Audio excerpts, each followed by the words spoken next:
नमस्कार दोस्तों, मैं हूं दीवा। स्वागत करती हूं आपका अपने चैनल दीवा जी अपडेट्स 2.0 में। अर्जुन ने एक रात सपने में देखा कि एक गाय अपने नवजात बछड़े को प्यार से चाट रही है। चाटते चाटते वो गाय उस कोमल बछड़े की खाल को भी छील देती है। उसके शरीर से खून निकलने लगता है और बेहोश होकर बछड़ा गिर जाता है। अर्जुन सुबह सबसे पहले ये सपना जाकर श्री कृष्ण को बताते हैं। भगवान कहते हैं कि ये सपना कलयुग का लक्षण है। आने वाले कलयुग में माँ बाप अपने बच्चों को इतना प्यार करेंगे कि वो उन्हें सारी सुविधाओं का आदी बना देंगे।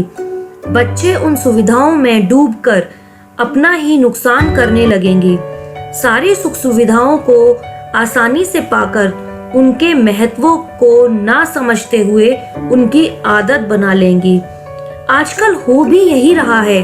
माँ बाप अपने बच्चों को मुंह में आकर मोबाइल, कार, बाइक, फैशनेबल कपड़े, फैशनेबल ज्वेलरी, एक्सेसरीज सभी कुछ देने की कोशिश करते हैं, लेकिन खैरात में मिलने वाली सुविधाएं और जायदाद का मोल वो बच्चा कभी नहीं समझ सकता, जिसके कारण ज्यादातर बच्चे गलत राह पर चले जाते हैं। हमें अपने बच्चों को सुख सुविधाओं को परोसने की बजाय ये सिखाना चाहिए कि इन्हें कमाया कैसे जाए, ताकि आने वाले समय में वक्त कैसा भी हो, तूफान चाहे कितना भी तेज हो, वो बच्चा एक विशाल पेड़ की तरह खड़ा रहे। क्योंकि कोमल और नाजुक पेड़ों को तो आंधी का एक झोंका ही बहाकर ले जाता है।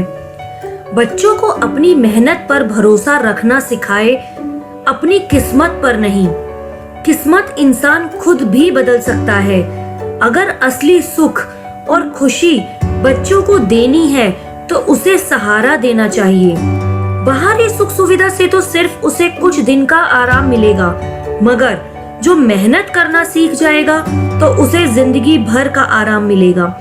जैसे एक कुम्हार कैसे एक चाक पर मिट्टी के ढेले को एक हाथ से बाहर से पीटता रहता है और अंदर से संभाल कर रखता है, सपोर्ट देता है, और देखते ही देखते वो उस मिट्टी को एक सुंदर आकृति दे देता है। कोई माँ बाप अपने बच्चों को कष्ट नहीं देना चाहते, लेकिन वो बाहरी सुख और कर्मों के सुख में अंतर नहीं कर पाते हैं। वह ये भूल जाते हैं कि सुख और दुख इंसान के कर्मों पर डिपेंड करता है। आप सभी राजा जनक और राजा दशरथ को तो जानते ही हैं। राजा जनक की बेटी सीता और राजा दशरथ की पुत्रवधू सीता, अलौकिक विवाह हुआ जिनका, परंतु उनको मिला क्या? विवाह के बाद उनको सिर्फ वनवास मिला। फिर वनवास में भी उनका अपहरण हो गया। अपहरण के बाद जब वो वापस आई तो वहां पर उनको अपनी अग्नि परीक्षा देनी पड़ी, और लास्ट में जब वो गर्भवती हुई तब भी उनको सिर्फ परिवार का वियोग ही देखना पड़ा। पृथ्वी पर राज करने वाले पिता और ससुर चाहकर भी, साधन देकर भी, सारी सुख सुविधाएं होने के बाद भी सीता को सुख नहीं दे पाए। फिर एक साधारण मनुष्य कैसे अपनी संतान को अपने उनके कर्म के बिना सुख दे सकता है? तन मन धन से प्रयास करना बहुत अच्छी बात है, परंतु यह नहीं भूलना चाहिए कि किसी को सुख उसके अपने कर्म से ही मिलता है, दूसरे के कर्म से नहीं। हमें अपने बच्चों को अच्छे कर्म करना सिखाना चाहिए। कर्मों की कमाई सबसे बड़ी कमाई होती है। अगर वो एक अच्छा इंसान बनेगा तो वो अपने जीवन में भी सुख रखेगा और सामने वाले को भी हमेशा सुख ही बांटेगा। तो हमें हमेशा उसके कर्मों को अच्छा करने के लिए प्रयास करना चाहिए। बाहरी सुख सुविधाएं तो बहुत ही टेम्परेरी होती हैं, बहुत ही थोड़ी देर के लिए होती हैं। आज है, कल नहीं है, परसों फिर है। तो जिसके पास अपने कर्मों की कमाई होती है, जिसके पास अपने कर्मों का सुख होता है, ऐसा समझिए कि उसके पास दुनिया की सारी सुख सुविधाएं हैं। वो उन सारी सुख सुविधाओं को भोग सकता है। और अपने बच्चों को इतना सक्षम बनाइए कि कल कोई भी सिचुएशन उनके सामने आ जाए, वो किसी भी सिचुएशन का सामना करने के लिए तैयार रहें। वो अपने आगे आने वाले तूफान से डरे नहीं, बल्कि डटकर खड़े रहें और उसका सामना करें। कई बार मैंने ऐसा देखा है कि कुछ लोग अपने बच्चों को इतना सपोर्ट कर देते हैं, इतना सपोर्ट करते हैं कि बच्चे के अंदर अपनी एक कॉन्फिडेंस की कमी आ जाती है। बच्चा डिसीजन ले ही नहीं पाता कि क्या सही है क्या गलत है। जब तक बच्चा खुद अपने बारे में, अपनी अच्छाइयों के बारे में, अपनी खामियों के बारे में नहीं समझ पाएगा, तब तक वो अपने पैरों पर नहीं खड़ा हो पाएगा। ऐसा समझिए कि जब हम किसी बच्चे को साइकिल चलाना सिखाते हैं तो पहले हम उसको सपोर्ट देते हैं, पीछे से पकड़ के बच्चे को ये विश्वास दिलाते हैं कि हम तेरे साथ हैं। पीछे उसको पकड़ के सपोर्ट दिया जाता है, तब बच्चा आगे, बच्चे के अंदर इतना आत्मविश्वास आता है कि हाँ मैं गिरूंगा नहीं। लेकिन धीरे धीरे जैसे ही बच्चा आगे बढ़ने लगता है, पीछे से हम सपोर्ट हटाते जाते हैं, लेकिन हम उसके साथ में रहते हैं कि कहीं बच्चा गिर नहीं जाए।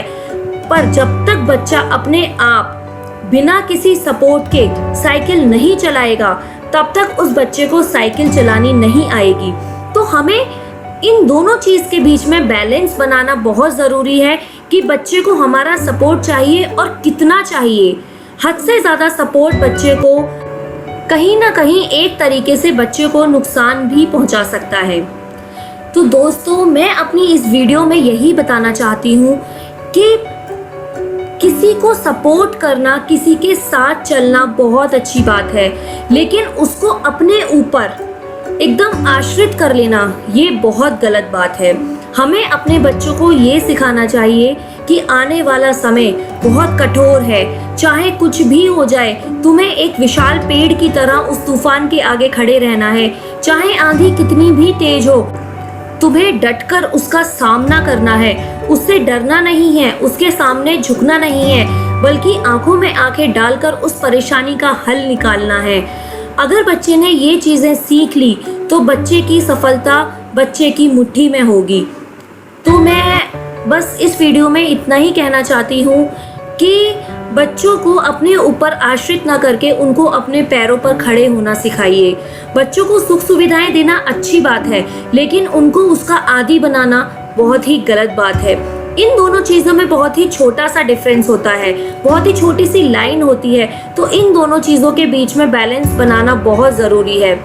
दोस्तों, आशा करती हूँ कि आपको मेरी वीडियो से बहुत कुछ सीखने को मिला होगा, और अगर आपके साथ भी लाइफ में ऐसा कुछ होता है तो आप मुझे कमेंट करके बता सकते हैं, या आपके कुछ क्वेश्चंस हैं तो आप मुझे कमेंट में बता सकते हैं। मैं पूरी कोशिश करूँगी आपके उन सवालों के जवाब देने के लिए। और मेरी वीडियो को लाइक और शेयर ज़रूर कर दीजिएगा। और अगर अभी तक आपने मेरे चैनल को सब्सक्राइब नहीं किया है तो मेरे चैनल को सब्सक्राइब कर दीजिए और साथ ही साथ बेल आइकन भी दबा दीजिए, जिससे कि मेरे आने वाली वीडियो की नोटिफिकेशन आपके पास जल्द से जल्द पहुंच जाए। मिलते हैं आपसे नेक्स्ट वीडियो में, तब तक के लिए नमस्कार।